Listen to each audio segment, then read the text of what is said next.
राम राम. मी advocate Ramesh Rajurkar नंदीगाव YouTube चॅनलवर आपलं हार्दिक स्वागत करतो. आजचा विषय आहे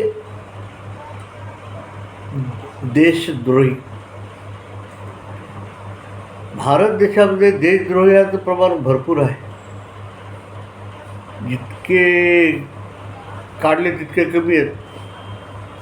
नर्मदेमध्ये जेवढे गोटे असतात की नाही तितके भारतामध्ये देशद्रोही निर्माण झाले. पहिला आपल्याकडे तो देशद्रोही आले जो पकडला गेलेला आहे सोनम वांगचुक, लेह लडाखचा हा सामाजिक कार्यकर्ता, भारताच्या विरुद्ध षडयंत्र करणारा, परदेशाकडून फंड घेणारा, तो भारताच्या विरुद्ध वापरणारा, अमेरिकेचा एजंट, ISIचा पाकिस्तानचा एजंट, बांगलादेशचा एजंट, चीनचा एजंट, असे जे कृत्य करणारा सोनम वांगचुक त्याला उपोषणाला बसला आणि लेह लडाखमध्ये दंगल घडविली. नेपाळमधून माणसं बोलविले, पाकिस्तानातून माणसं बोलविले, काश्मीरमधून बोलविले आणि त्या ठिकाणी जाळपोळ केली. BJPचं कार्यालय जाळलं, BSFच्या SRPच्या गाड्या जाळल्या. आज त्याला अटक केलेली आहे. आणि अशी एक चैन आहे भारतामध्ये. त्यामध्ये पप्पू सगळ्यांचा मूर्ख आहे. त्याला पंतप्रधान व्हायचे, पण आता पंतप्रधान होऊ शकत नाही म्हणून तो परदेशात जातो, भारताच्या विरुद्ध स्टेटमेंट करतो. भारताची लोकशाही धोक्यात आहे. भारताची इकॉनॉमी डेड झालेली आहे. सगळे कृत्य देशविरोधी आहे. देशाच्या विरुद्ध जेवढे शत्रू आहेत त्यांच्याशी तो मिटिंग करतो, भेटीगाठी घेतो, दर 4-8 दिवसाला परदेशात जातो, गायब होतो आणि भारतातून करतो. तर सांगितलं की पेट्रोल टाकलेलं आहे, फक्त आता आग लावायची बाकी राहिलेली. त्यानंतर स्टेटमेंट आहे की लोकांनी रस्त्यावर यावं असं आवाहन केले त्यांनी. तरुणांनी, भारत विरोधी असणाऱ्या जनतेनं. अशा प्रकारच्या जे आहेत. त्यानंतर आपण संबलची दंगल पाहिली, परवा झालेली बरेलीमधला जो मोरक्या होता त्याला वाटलं आता मी योगीशी किती दुश्मनी करू शकतो, योगीच्या विरुद्ध कोणी बोलू शकत नाही. त्याने प्रयत्न केला, दंगल घडविली. आज त्याचे हाल झाले, त्याला घातले जेलमध्ये. बरीच 150 कोटीची त्याकडे प्रॉपर्टी निघालेली आहे. बेकायदेशीरित्या पैसा जमा केलेले भारतामध्ये हजारो नाही लाखोनं लोक आहेत. पण त्या पैशाचा सदुपयोग न करता देश विरोधामध्ये वापर केला जातो. परदेशातून मोठ्या प्रमाणात फंड घेतले जात आहेत. आता ही वेळ आलेली आहे देशद्रोहाचा बंदोबस्त करायची. केंद्र सरकारनं सोनम वांगचुकच्याबद्दल जी घेतलेली ॲक्शन आहे आणि योगी आदित्यनाथ यांनी उत्तर प्रदेशमध्ये बरेलीतल्या जौकी रजाच्या विरुद्ध घेतलेली भूमिका आहे. अशा देशद्रोही जी जिथं जिथं सापडते त्याच्याविरुद्ध कठोर कारवाई करण्याची वेळ आलेली आहे. कोणालाही दयामाया दाखवायची आता वेळ राहिली नाही आहे. नाहीतर देश बुडवायला निघाले ते लोक, देश जाळायला निघाले ते लोक. दिवस फार कठीण आलेले आहेत की ज्यामध्ये आता केंद्र सरकार एकच राहते. केंद्रामध्ये मोदी सरकार हटवायचे आहे.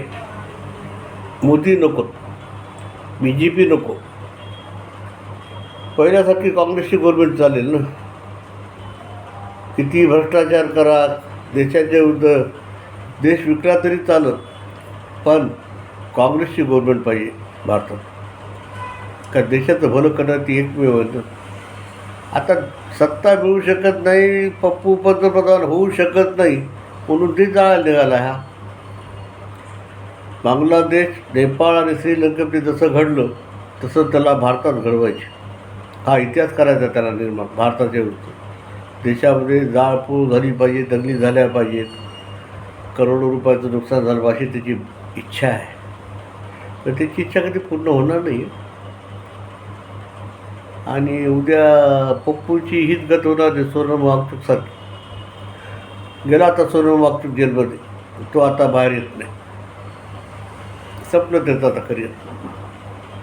आणि यामध्ये सगळ्यात महत्त्वाचं पण मेगासेसचे पुरस्कार घेतात ते भारताच्या विरुद्ध वागतात, देशद्रोही बनतात. हे याचं गणित झाले आता. कारण की अमेरिका मेगासेसचे पुरस्कार देते, त्या माणसांना फंड देते आणि त्यांना भारताच्या विरुद्ध कृत्य करण्यासाठी उभं करते. आणि ते लोक इमानदारीने भारताविरुद्ध वागतात.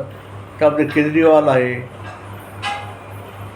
हा सोनम वागचूक आहे, आता सध्या बिहारमध्ये नवीन नेते आलेले आहेत.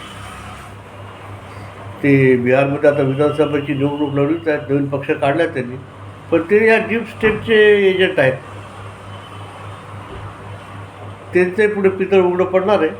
सध्याच्या निवडणुकीत आहेत ते, त्यांचं एक रत्न देशविघातक राहणार आहे.